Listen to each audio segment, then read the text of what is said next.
Hey there, welcome back, my pals. Before we dive into today's content, I need to give you a heads up that my voice isn't at its best. The smoke from wildfires in Kelowna, Yukon, and Northwest Territories is affecting me right now. It's like an Armageddon scene out there. The skies turned orange, ashes everywhere, and I half expect zombies to pop up any second now. So, just wanted to fill you in. But moving on, let's get to the main topic. A while ago, Tom Bauer brought up the Australia tea incident.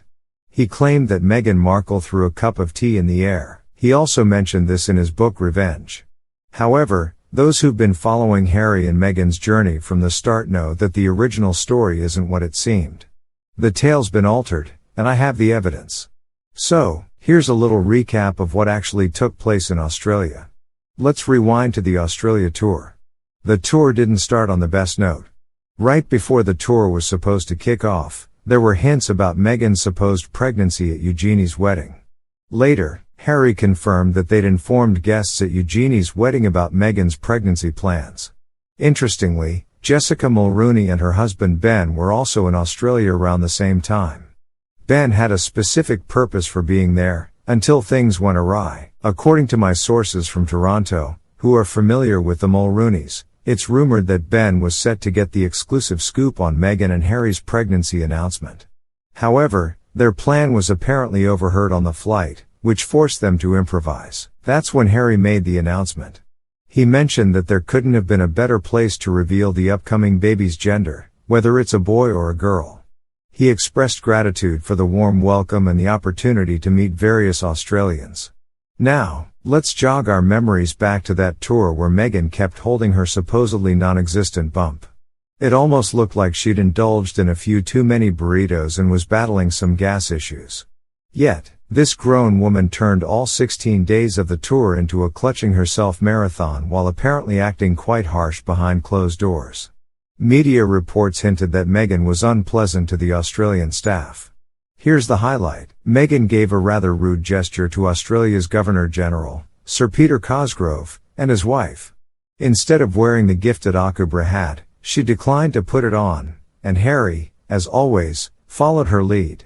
Quite ironic, given that her Manolo Blahnik heels were lined with sheep leather. Now, about Meghan's behavior during her stay, she was incredibly demanding about what she ate and drank. She didn't find it suitable to stay in just a wing at Admiralty House, where other diplomats and even the Queen had stayed without issue.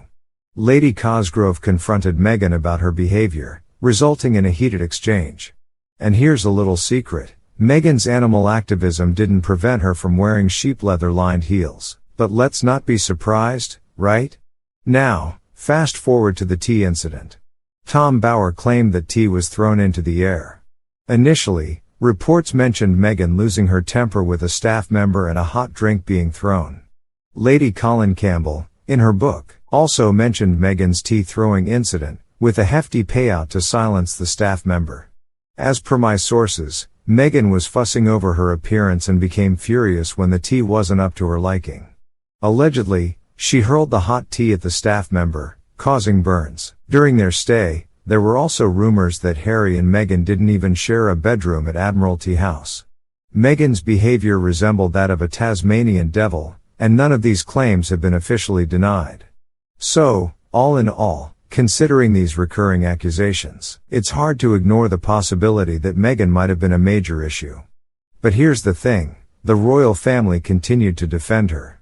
If Meghan indeed threw hot tea at someone, the tour should have been cut short and she should have been sent home. The constant repetition of these stories doesn't exactly paint her in a positive light.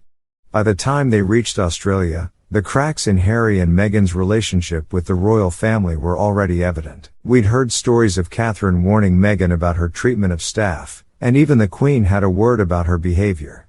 Despite these red flags, they were sent on royal tours, perhaps to keep them occupied and out of trouble. But that strategy didn't work out as planned. Their international appearances often ended in controversy. Meghan's conduct on the Australia tour was no exception. She was treated like royalty, yet she seemed to disregard the importance of her role and the expenses covered by taxpayers. Meghan's stint in Australia was an eye-opener, reminding us that the truth can be easily muddled or rewritten, as Team Montesquieu seems to enjoy doing. However, even as we examine this, it's essential to question why Tom Bower also seemed to twist facts. Lady C's account remained unchallenged, which speaks volumes. At the end of the day, Meghan's actions seemed to be her own undoing. Despite having an incredible opportunity, she managed to mess it up. So, let me know your thoughts. Did this recap remind you of the actual events, or did you have a different memory of what happened? And what's your take on Tom Bower's changed narrative? Share your thoughts in the comments below. Take care, and catch you in the next one.